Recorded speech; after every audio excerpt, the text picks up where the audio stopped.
अस्सलाम वालेकुम and welcome to sports flow. Pakistan और श्रीलंका के दरमियान रावलपिंडी क्रिकेट स्टेडियम में कल 3 ओडीआई सीरीज़ का पहला ओडीआई खेला गया, जिसमें पाकिस्तान ने बैरली जीत हासिल की। सिर्फ 6 रन से Sri Lanka came dangerously close to chasing down a total of 300 runs. याद रहे श्रीलंका ने कल पाकिस्तान को टॉस जीतकर पहले बैटिंग करने की दावत दी थी। पाकिस्तान ने पहले खेलते हुए कुछ इतना अच्छा स्टार्ट तो नहीं लिया। फ़खर जमान 32 रन बना के आउट हुए, साइम अयूब 6 रन बना के आउट हुए, Babar Azam went early as well, उन्होंने 29 रन बनाए। फिर बारी आई सलमान लियागा की और हुसैन तलत की, जिन्होंने शानदार इनिंग्स खेली, भरपूर रिस्पॉन्सिबिलिटी का मुजाहरा किया। सलमान लियागा नाकाबिल शिकस्त रहे 105 रन पर सिर्फ 87 गेंदों पर। हुसैन तलत ने कल 63 गेंदों पर 62 रन की अच्छी इनिंग्स खेली। ये वो पार्टनरशिप थी जिसने पाकिस्तान को मुश्किल सिचुएशन से निकाला। और फिर मोहम्मद नवाज़ नीचे आए और उन्होंने एक शानदार कैमियो खेला, 23 गेंदों पर 36 रन बनाए। अगर हम इस मौके पर श्रीलंका की तारीफ़ ना करें तो ज़्यादती होगी। श्रीलंका के लिए शानदार ओपनिंग पार्टनरशिप निसांका और मिशारा के दरमियान लगी। Mishara was playing his first match. को बहुत बड़ी पार्टनरशिप नहीं थी, लेकिन 85 रन की पार्टनरशिप लगी थी, जिस पे काफ़ी दांत खट्टे हो गए थे पाकिस्तानी बॉलर्स के। Then came in Haris Rauf and he took some wickets. लेकिन जितनी तारीफ़ यहाँ पर हसरंगा की जाए और श्रीलंका की बैटिंग लाइनअप की जाए वो कम है, बिकॉज ज़बरदस्त फाइटिंग स्पिरिट का मुजाहरा किया। आखिरी वक्त तक लड़ते रहे। आखिरी 3-4 ओवर में एक सिचुएशन भी डेवलप हो गई थी कि पाकिस्तान के पास आखिरी ओवर कराने के लिए बॉलर नहीं था। ये सोचा जा रहा था कि किससे आखिरी 2 या 3 ओवर कराए जाएंगे और क्या स्पिनर से कराए जाएंगे। इवेंचुअली हुसैन तलत को आखिरी ओवर दिया गया and that was a scare of sorts. अगर हसरंगा की विकेट नसीम शाह हासिल नहीं करते सेकंड लास्ट ओवर में तो शायद हसरंगा ये मैच श्रीलंका को जितनी भी तारीफ़ की जाए हसरंगा की वो कम है। हम अमूमन पाकिस्तान की परफॉर्मेंस को एनालाइज़ करके शो का आगाज़ करते हैं। आज मैं चाहूँगा कि हम श्रीलंका की परफॉर्मेंस को एनालाइज़ करके प्रोग्राम का आगाज़ करें, because they did so well. Experiment के लिए इस वक्त हमारे साथ मौजूद हैं टेस्ट क्रिकेटर सिकंदर बख्श। सिकू भाई, डिज़र्व करती है श्रीलंकन टीम कि हम उनसे आज शो का आगाज़ करें। It was a special performance, सही फाइटिंग स्पिरिट दिखाया उन्होंने, बहुत ही ज़बरदस्त। उन्होंने जिस तरह चेस किया वो आखिरी के अंदर तो मैं समझा कि तकरीबन पहुंच गए थे, मगर मुझे पता था वो नहीं कर सकेंगे। उनके टेल क्या था, एक भी उनका अगर ऐसा लड़का जो कि थोड़ा और बेहतर, हालांकि वो जो नॉट आउट पे जो बैटिंग कर रहा था लड़का क्या तिशाना, जो भी तिशाना, वो बहुत मतलब है कि मुझे लग रहा था, मगर वो थोड़ा सा क्लासी नहीं है। वो टेढ़े मेढ़े शॉट्स खेल रहा था तो मुझे उसका नहीं, ये नहीं कर सकेगा। अदरवाइज़ अगर वो कूल एंड काम खड़ा रहता तलत के मार में, जो तरह बैट्समैन खेलते हैं वो खड़े होकर फिर अगर यहाँ पे मारता ना तो वो रन्स बना लेता, मगर वो प्रॉपर बैट्समैन नहीं था तो वो दूसरे शॉट्स खेले तो। मगर यहाँ पर जो है एक उनकी बैटिंग और फिर दूसरी चीज़ एक और जो उनकी थी वो बॉलिंग शुरू की। आपने देखा बड़ी अच्छी बॉलिंग की उन्होंने, बड़ी अच्छी लाइन लेंथ पे बॉलिंग की और वो बड़ी अच्छी की। और उन्होंने जो एक लड़का खिलाया मिशारा, ये पहली दफ़ा खेल रहा है जी, और इन्होंने उसको T20 खेला हुआ है, उसका फिर ODI में उन्होंने डेब्यू कराया। और उसके बाद उसका अब ये देखें उसके भी फर्स्ट क्लास मैचेस कोई बहुत ठीक ठाक हैं, 60 के करीब हैं मैंने देखा। मैं हमेशा जो है ना फर्स्ट क्लास मैचेस देखता हूँ, हमारे यहाँ तो फर्स्ट क्लास की वैल्यू नहीं है, तो इसीलिए मैं बार बार PCB को अनफॉर्चुनेटली PCB को रिक्वेस्ट करता हूँ कि बंद कर दें इसको। 1 अरब रुपया बचेगा, 1 अरब रुपया, और हम उसकी जगह जो है इसी तरह फ्रेंचाइज को बोलें अपने लड़के देते रहें, हम खेलते रहेंगे। इस तरह नहीं होती क्रिकेट। अब हर जो भी टीमें खेल रही हैं अब उनके बच्चों को जाके देखें। आपके जो आगा है जिसने बड़ी अच्छी बैटिंग की, उसके 100 से ज़्यादा फर्स्ट क्लास मैच है, 100 से ज़्यादा। हुसैन तलत के 60 के करीब हैं। तो हर लड़के के इतने मैच हैं जो कि दिखा रहे हैं। अब ये जो बच्चे आ रहे हैं ना, किसी के 2, किसी के 4, किसी के 5 और किसी की उम्र 30 साल, किसी की 32 साल, सर ये नहीं चलेगा।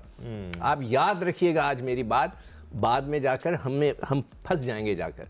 इसलिए कि जो हमारा टारगेट होता है ना वो वर्ल्ड कप होता है या हमारा टारगेट एशिया कप होता है, ये छोटे छोटे मैचेस नहीं होते। और ये मामला सिकू भाई पिछले एटलीस्ट 5-6 सालों से तो हम बड़ा क्लियरली देखते आ रहे हैं, और एग्जैक्टली यही मुतालबात हम करते आ रहे हैं पाकिस्तान क्रिकेट बोर्ड से। अगेन मुख्तलिफ मैनेजमेंट्स आई हैं कि जी प्लीज़ डोमेस्टिक क्रिकेट को इज़्ज़त दें, बट ऐसा होता हुआ नज़र नहीं आता।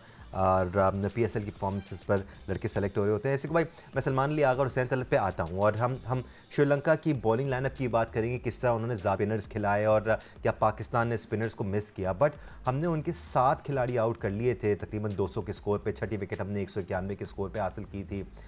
उसके बाद आप श्रीलंका की जितनी तारीफ़ करें कि उन्होंने फाइटिंग स्पिरिट का मुजाहरा किया, लेकिन क्या पाकिस्तानी बॉलर्स ने उस तरह की बॉलिंग की जो हम एक्सपेक्ट करते हैं? क्या एक आध बॉलर कम था हमारी बॉलिंग लाइनअप में? स्पिनर कम था किसी भी हालत में। हाँ, मैं मुझे नहीं पता कि देखिए वसीम ने और इब्रार ने दोनों ने पिछले मैच में बहुत अच्छी बॉलिंग की।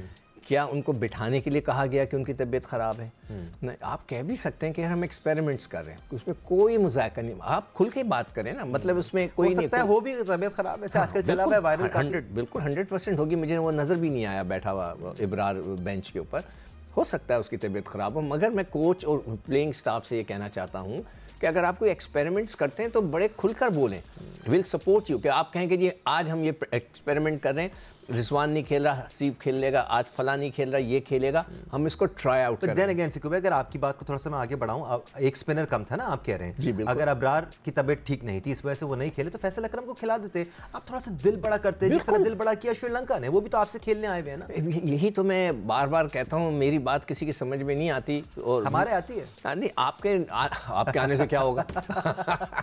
नहीं देखो, होता ये, मुझे जो फीलिंग आ रही है ना, जो क्रिकेट बोर्ड में कोई आ जाता है, अगर किसी की जब तनख्वाह लग जाती है तो वो कहता है यार मेरी तनख्वाह कहीं नहीं जाए, ठीक है ना। जब मैं एक सामने सेलेक्टर था तो मैंने एक छोड़ इसलिए दिया था कि मेरी तनख्वाह ही नहीं थी, तो मैंने उसी वक्त रिज़ाइन कर दिया कि मैं मुझसे बगैर पूछे लड़के को भेज दिया। मैंने कहा मैं नहीं खेल रहा। मेरे ख्याल से तनख्वाह होती तो भी आप रिज़ाइन कर देते। अच्छा? क्योंकि असूली मौक़िफ़ नहीं, मुझे एक दफ़ा दे दो। तो फिर तो ये सारे जो है ना अपनी तनख्वाहों के चक्कर में, और जो माइक हैसन है, with due respect to him, वो अपनी प्रोफाइल बनाना चाहता है, ठीक है ना, कि अब जी देखें मैं ये सीरीज़ जीत गया। आज मैं दोबारा रिपीट करता हूँ, आप जितने मैच जीत जाएं, जीतना आपने एशिया कप था, जीतना आपने भारत के खिलाफ था, 3 मैच थे, एक भी नहीं जीता आप। बाकी आप जो जीतना है, ट्राई सीरीज, अफगानिस्तान, बांग्लादेश, कोई नहीं जी। असल जो मकसद होता है ना वो अचीव करना होता है। बेसिकली आइडिया यही है सिकू भाई कि आप बड़े इवेंट्स के लिए इस किस्म की सीरीज़ में प्लानिंग करते हैं, नए प्लेयर्स को आजमाते हैं, उनको मौके देते हैं, उनको पॉलिश करते हैं, उनको इतना कॉन्फिडेंस देते हैं कि जब बड़ा इवेंट आए तो आपके पास ऑप्शंस मौजूद हो। इस वक्त भी सिकू भाई एक डिस्कशन जो मैं आपसे करना चाह रहा हूँ जो बहुत इंपॉर्टेंट है। कल हमने शाहीन को बड़ा जोर लगाते हुए देखा और वो जोर लगाने की कोशिश कर रही हैं, trying to bowl at a pace.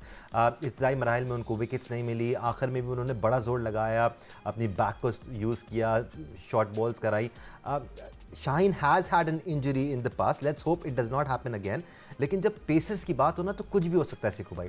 ऐसे में आपको लगता है कि साथ साथ एक और बॉलर को चलाना चाहिए, 2 बॉलर्स को डेवलप करना चाहिए, खुदा ना खास्ता अगर कोई इंजरी हो जाती है तो हम किसी नॉविस को प्लेइंग 11 में ना डाल रहे हैं। मैं देखें यही चीज़ मैंने बैटिंग के लिए कल कही थी कि हमारे पास सिर्फ 6 लड़के हैं जो टॉप बैटर्स हैं। फिर उसके बाद आपके पास नवाज है, मोहम्मद नवाज है और Faheem Ashraf. He is been really good though, Nawaz दोनों अच्छा खेल रहे हैं नीचे, और ये माइक हैसन की चॉइसेस हैं, वेल डन। मगर जो आपके पास 6 हैं उनमें से कोई इंजरी होगी फिर क्या होगा? आपके पास नहीं। इसी तरह बॉलिंग के अंदर you have to have that. मैं एक चीज़ एडवाइस करना चाहता हूँ, अगर शाहीन चाहें तो सुनना चाहें तो सुन लें, वो ये कि जो नया बॉल करते हैं ना उस पर ज़्यादा जोर लगाने के बजाय जो इसलिए कि फ्रेश अगर हो, अगर टॉस जीत जाते हैं आप दूसरी टीम को अंदर करते हैं, तो जब फ्रेश हो तो थोड़ा लाके छोड़ के भी देखें, मूवमेंट पे फोकस हो सकता है मूवमेंट हो।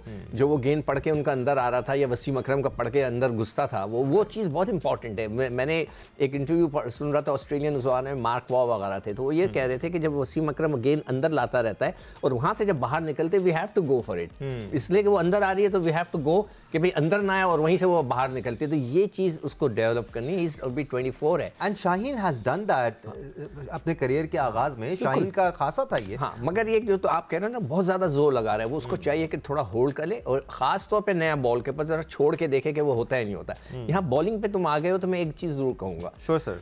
हारिस रऊफ का मैं इंटरव्यू कर पढ़ रहा था, आई डोंट नो वो सही है। तो एक तो सोशल मीडिया पे मुझे यकीन ही नहीं आता कि जी उसने ये कह दिया, उसने ये कह दिया, उसने ये कह दिया। मैं बिल्कुल इसमें बिलीव नहीं करता। कह रहे थे कि मैंने डोमेस्टिक खेली है जाके 2 मैचेस, तो मुझे उसका फ़ायदा हुआ है और हर किसी ने मुझे कहा था। नहीं, एक और चीज़ उन्होंने की कि आई एम नॉट, बॉलर्स जो है रोबोट नहीं होते, कहीं ना कहीं गलती करते हैं। Totally agree.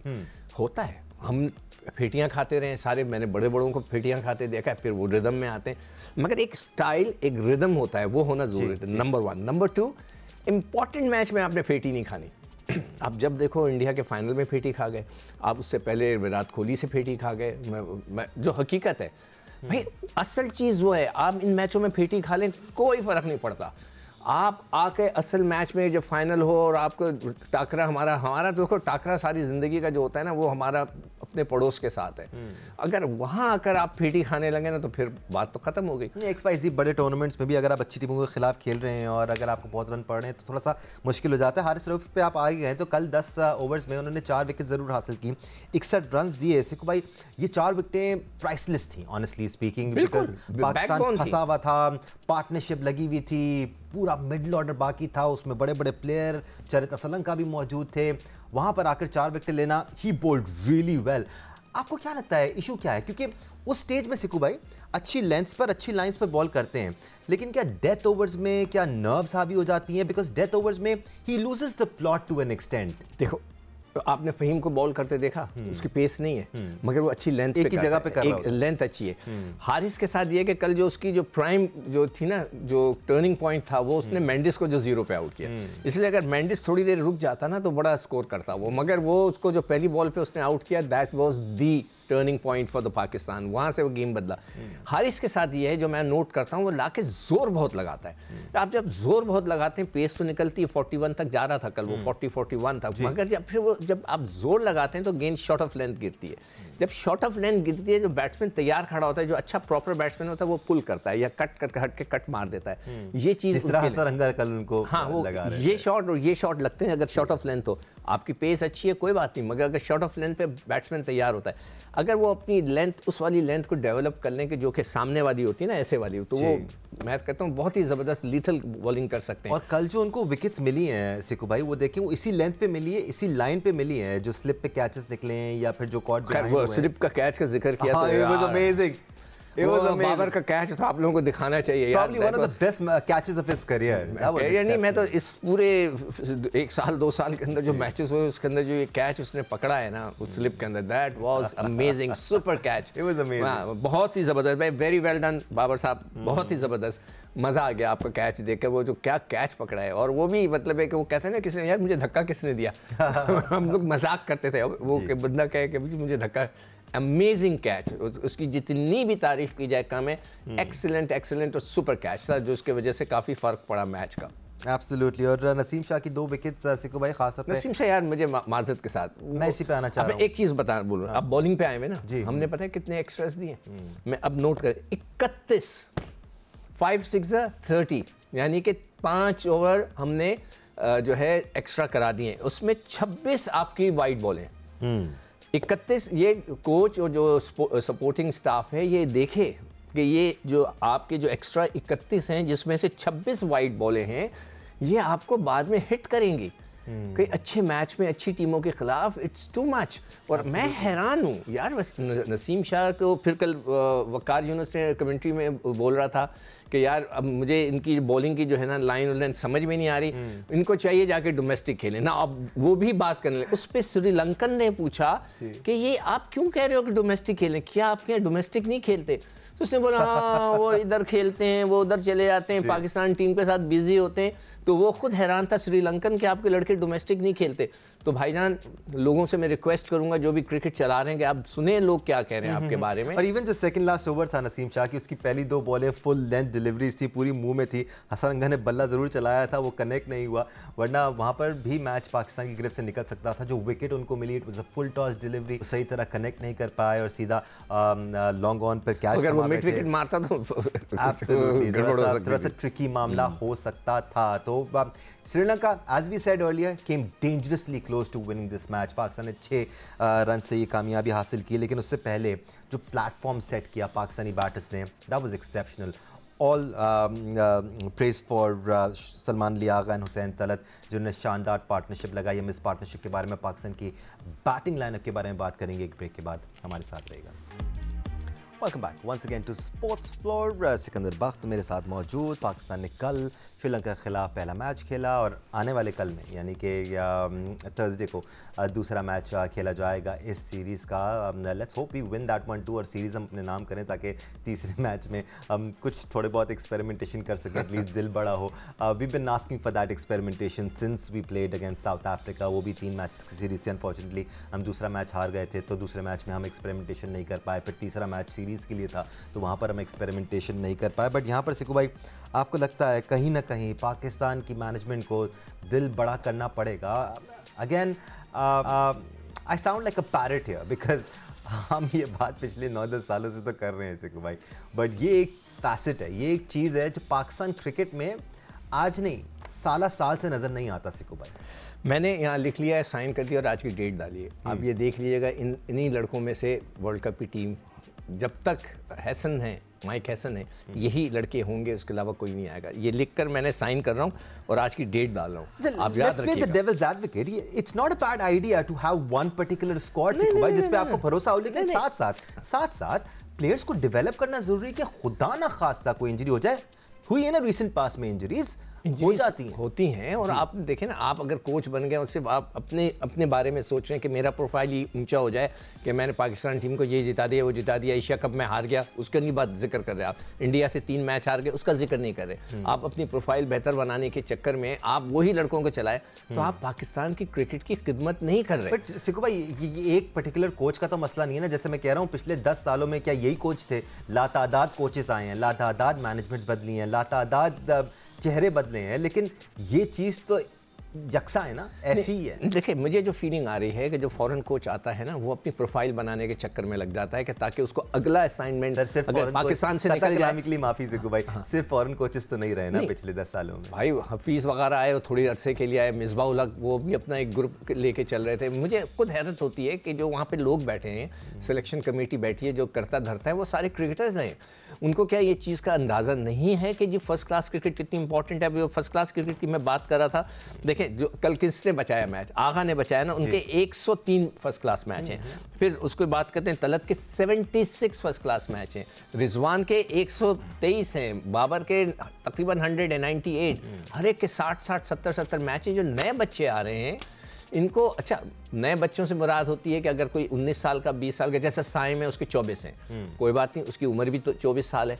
उसको जैसे ही वो आया 3 साल के अंदर वो पाकिस्तान टीम में घुस गया, उसको मौका नहीं मिला। मगर जो लड़के 28 साल के, तारिक उस्मान तारिक 28 साल 2 मैच, उस्मान खान लेट थोड़ी खेलना, उस्मान खान 31 3 मैच, या ऐसे वो यहाँ पर थे नहीं, यूएई में थे। हाँ तो भाई फिर उनको खिलाएं ना, उनको पक्का करें। मैं तो अब एक देखें, मेरी आज मैं आपको कहना चाहता हूँ, मैं एक रिक्वेस्ट करूंगा क्रिकेट बोर्ड से और सेलेक्टर से, आप रिजवान को वापस ले आए T20 में। पीछे चले जाए मतलब? हाँ नहीं, पीछे फिर कौन होगा भाई? उसकी उम्र भी 31 साल है, उसकी 34 साल है। हमारे पास एक लड़का है जो कि T20 में खेलता है। आप बाबर को लेके आए ना, लाए, आप रिजवान को भी लाए। अब वर्ल्ड कप के लिए जा रहे हैं, play your best team. Combination का मसला हो जाता है ना, थोड़ा सा साइड ट्रैक हो जाएंगे। ये ओपन कौन करेगा, नीचे चौथे पे कौन आएगा? माय प्रॉब्लम है सिकू भाई, with Babar playing in the middle order, आप सलमान अली आगा और हुसैन तलत को अफोर्ड नहीं करते नंबर 4 और 5 पे, बिकॉज फिर वो आपका मोमेंटम टूट जाता है, आपका टेम्पो टूट जाता है। आपको वहाँ पर थोड़े से संभल के लेकिन तेज़ खेलने वाले लोग चाहिए। देखिए, तेज़ खेलने के लिए नीचे आपको मोहम्मद नवाज और फ़हीम अशरफ तो रहेंगे, ठीक है। अब आपको नीचे किसको लाना है ये आपको देखना पड़ेगा। रिजवान को ले आए, यू नेवर नो के 5वें पे आके वो बहुत अच्छा खेल जाए। देखें, जो आपने बात की ना आगा की और उसकी हुसैन तलत की, मैं एग्री करता हूँ इस बात पे कि ठीक है, उनके जो है वो T20 के हिसाब से नहीं, आगा जो है टेस्ट क्रिकेट और ये लंबी क्रिकेट का, तो मैं कहता हूँ इज़ द बेस्ट। उसको किंग कहलाना चाहिए। वो हर मैच में रन्स कर रहा है, he should be the king. ODI और टेस्ट, हाँ ओडीआई टेस्ट को आप कर दें, ठीक है, स्पेसिफिकली। और T20 के अंदर दे आर बिट डाउटफुल। उनके जो परफॉर्मेंस थी एशिया कप में वो इतनी मज़ेदार नहीं थी। इसलिए मैं कह रहा हूँ कि अगर हम चाहें तो आप बात करके रिजवान को 4थे नंबर पे ले आएँ, तो उससे कम से कम वो नीचे आके अपने, उसका एक्सपीरियंस तो है ना तेज़ खेलने का, वो कर सकता है। यानी कि फिर आगा 5वें नंबर पे आ रहे होंगे, फिर 3रे नंबर पे बाबर हैं, 4थे नंबर पे रिजवान है और 5वें नंबर पे सलमान अली आगा हैं। ये तो भाई सलमान वो आएगा ना, आप उसको फिर भाई देखें, थोड़ा दिल बड़ा करे सलमान अली आगा। अगर वो कप्तान रहते हैं, पहले तो मुझे डाउट है, अगर रहते हैं तो फिर वो हुसैन तलत को भेज दिया करें ओवर से। देखें, हुसैन तलत भी कोई बहुत एक्सेप्शनली तेज खेलने वाले नहीं, वो भी लंबी क्रिकेट का प्लेयर लगता है। देखिए है, हाँ, जो कोच, कप्तान और जो कोचिंग स्टाफ बैठा होता है ना, वो सिचुएशन के साथ, मैं हमेशा क्या कहता हूँ, सिचुएशन। आप देख रहे हैं कि आपके प्लेयर लंबी इनिंग खेल गए, ठीक है ना, 12 ओवर निकल गए, तो फिर आगा को ना भेजें। आप उस वक्त आगा को भेजें कि शुरू के 3-4 गिरे, आप आगा को भेजें, जो टीम को संभालो। जब 12-13 ओवर निकल गए हैं, बस 6 ओवर रह गए हैं, 7 ओवर रह गए हैं, भाई आप फिर भेजें उसको मोहम्मद नवाज को, फिर फ़हीम अशरफ को भेजें, फिर नीचे अगर कोई और मारने वाला मिल जाता है तो उसको भेज दें। अदरवाइज आपको ये स्विचिंग करनी पड़ेगी। अगर आप नहीं करेंगे तो आपको you have to play as per your requirements situation, कि सिचुएशन अब ये हो गई है, तो ये स्विचिंग आप अगर नहीं करेंगे तो फिर आप फंसेंगे। तो इसीलिए ये करनी ज़रूरी है। हाँ, कल कप्तानी का मैं ज़रूर ये कहूँगा कि शाहीन ने इतनी मज़ेदार हैंडलिंग नहीं की है। जो आपने जो बात की ना कि हुसैन तलत के ओवर्स का जो कैलकुलेशंस जो हैं उसकी थोड़ी सी ऊपर नीचे हो गई। उसको अपने आप को, या कोई मतलब वो जो यॉर्कर करने वाला कोई बॉलर है, अब मुझे देखें कल उसने 2-3 अच्छी यॉर्कर्स की हैं नसीम शाह ने। हाँ, बाकी उसने इतनी मज़ेदार गेंद नहीं की, मगर उसने कल आखिरी में आके 1-2 यॉर्कर अच्छी की हैं। अगेन शायद मिडिल स्टेजेस में कहीं साइम से एक और ओवर कराया जा सकता था, साइम को एक ओवर में ज़्यादा रन पड़ गए तो उसके बाद ओवर नहीं मिला। कहीं ना कहीं सलमान अली आगा से 1-2 ओवर्स कराए जा सकते थे, ताकि आप अपने पेसर्स के ओवर आखिरी में 5 से 10 ओवर्स के स्पेल में सीनियर प्लेयर को रखना है, वरना वो हुसैन तलत ठीक है, या तो हुसैन तलत से बीच में करा लेते। हुसैन तलत को बीच में करा के आप अपना शाहीन अपना ओवर या नसीम शाह का या हारिस का एक और आखिरी ओवर के लिए जरूर रखें, फ्यूचर के लिए याद रखें, वरना ये कि कल अगर उस ये जो फैसला था सिकू भाई कि second last over Naseem Shah से कराना है और फिर लास्ट ओवर हुसैन तलत से कराना है, ये अच्छा फैसला था। क्योंकि अगर आप second last over Hussain Talat को दे देते और लास्ट ओवर नसीम शाह का रखते तो ये आपको बैकफायर कर सकता था। हुसैन तलत से अगर आपने बॉलिंग करानी, जो मैं बार बार रोता हूँ, में करा के निकालने, नहीं बाबर को मैं क्या कहता था यार, हर एक को ट्राई करते रहो।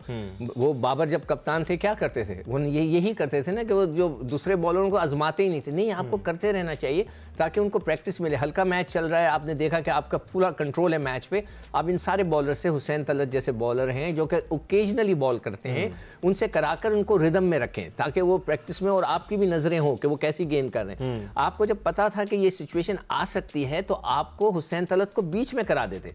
हो सकता है वो अच्छे 2 ओवर करा देता तो आपके 2 मेन प्लेयर बॉलर्स की बॉलिंग बच जाती, ओवर्स बच जाते। ये आपको चालाकी करनी है, ये नहीं करना कि अब 20 रन रह गए तो अब हुसैन तलत को छक्का लग जाता आखिरी में, फिर क्या होता। Coming back to the batting lineup से भाई, जरा आप अपने ओपनर्स की बात कर लेते हैं। साइम अयूब तो ऐसा लगता है कि फ्यूचर है पाकिस्तान का, रीसेंट मैचेस में कुछ अच्छी रीसेंट इनिंग्स उन्होंने खेली हैं। फ़खर जमान का क्या करना है सिकू भाई, बिकॉज T20 फॉर्मेट में काफ़ी वैल्यू नज़र आती है हमें फ़खर जमान में, क्या ODI फॉर्मेट में भी वही वैल्यू है उनकी? बिकॉज इस वक्त कोई इतनी तीखी फॉर्म लगी भी नहीं है। कल उन्होंने 32 रन अच्छे स्कोर किए थे, बुरे स्कोर नहीं किए थे। आउट कैसे हुए? क्या हम यहाँ पर अपॉर्चुनिटी मिस कर रहे हैं to develop another player, specially against Sri Lanka and Zimbabwe?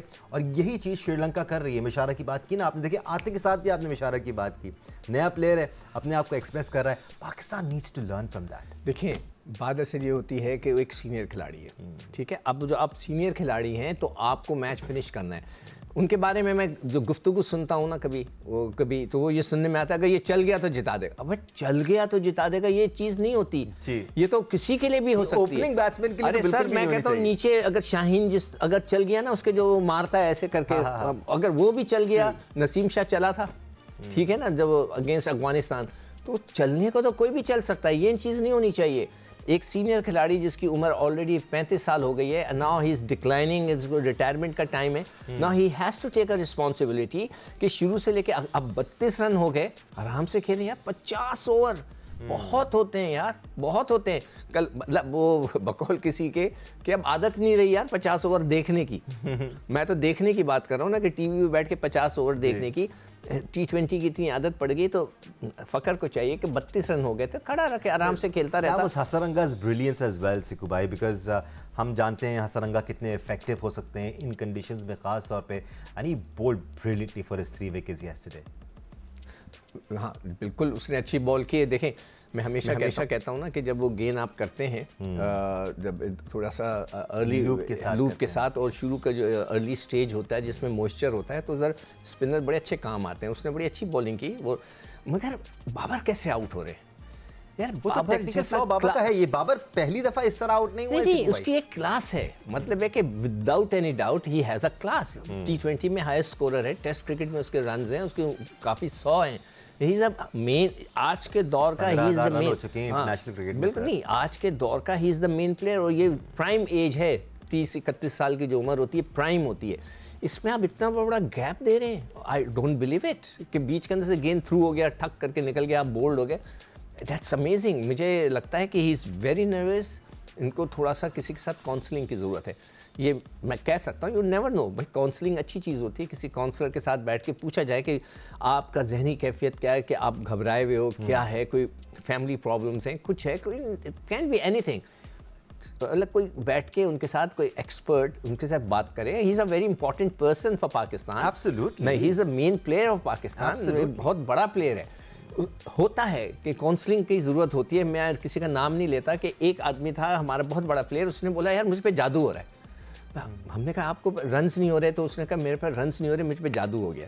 और उसने लाके दिखाया कि देखो ये चीज़ है, ये धागा है जो मुझे मिला है और उसमें आग नहीं लग रही, धुआं नहीं निकल रहा, मुझ पे जादू हो गया।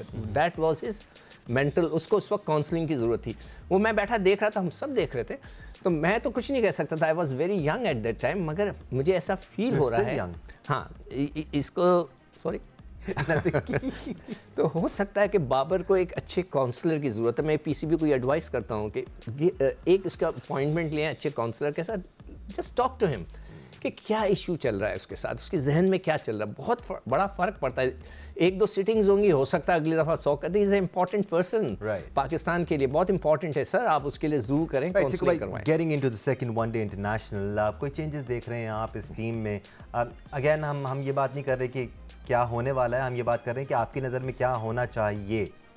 देखिए, मैं तो ये कहता हूँ कि कोई ना कोई नया बॉलर जरूर ट्राई करें। फैसल अकरम का बनता है सिकू भाई, खिला के देख लो यार, एक दफा क्या हो गया। खिला के देख लो वाली बात नहीं है, खिलाते रहो वरना डेवलप नहीं होगा। यार सुफियान कहाँ चला गया, गायब कर दिया ना। सुफियान को हमने इमर्जिंग एशिया कप के लिए भेजा है ना, राइजिंग स्टार्स। चलो उधर भेज दिया आपने, तो चलें जी, मुबारक हो आपको। ये अच्छी चीज़ है कि आपने उसको उधर भेज दिया कि चलो आप खेलें, मगर उसको डोमेस्टिक खिलाएं। 4 रोज़ा क्रिकेट में टेम्परामेंट बनता है। आप 4 ओवर में पूरे दिन बॉलिंग कराते हैं, आपको पता होगा कि मैंने कब अच्छी करनी है, कहाँ अटैक करना है, कहाँ डिफेंसिव होना है। ये सारी चीज़ें आप वहाँ सीखते हैं, ये जो हम नहीं कर रहे हैं। तो मेरे हिसाब से वो करना चाहिए। बैटिंग के अंदर आपके पास कोई चॉइस नहीं है, कोई चॉइस नहीं है, ऑप्शंस ही नहीं है, ऑप्शंस ही नहीं है, तो आप किसको खिलाएंगे? है ही नहीं। हसीबुल्ला है, हसीबुल्ला को खिलाने का मतलब है आप उसको रिजवान को बिठाएं। इतनी बड़ी हिम्मत आप में नहीं है सर। वो इतनी बड़ी है, मैं क्रिकेट बोर्ड को चैलेंज कर रहा हूँ, आप उसको बिठा के खिला के दिखाएं। अजीब को नहीं कर सकते आप। तो एक ही चॉइस है और उसके अलावा कुछ नहीं। हाँ, फास्ट बॉलिंग में आपके पास चॉइसेस हैं कि वो आपके पास एक वो है junior, Wasim junior, that's all. एक वसीम जूनियर है, एक स्पिनर आपके पास नया ऑप्शन है। इसके अलावा आपके पास कोई ऑप्शन नहीं, बाकी तो सारे वही खेल। From where we see it, Pakistan के पास इस वक्त लिमिटेड ऑप्शंस हैं, एटलीस्ट बॉलिंग डिपार्टमेंट में, और बैटिंग डिपार्टमेंट के लिए कोई ऑप्शन नहीं है अगर पाकिस्तान कोई चेंजेस करता है। बट सवाल ये है कि क्या टीम मैनेजमेंट समझती है कि चेंजेस करने की ज़रूरत है भी या नहीं। Will find out tomorrow. Let's hope Pakistan wins tomorrow's match, हम सीरीज़ अपने नाम करें ताकि तीसरे मैच के लिए हम कुछ ना कुछ एक्सपेरिमेंटेशन कर सकें। आज के लिए स्पोर्ट्स फ्लोर से इतना ही। सिकंदर बख्श साहब, बहुत शुक्रिया आपका हमें ज्वाइन करने के लिए। आपका शुक्रिया प्रोग्राम देखने के लिए। अल्लाह हाफ़िज़।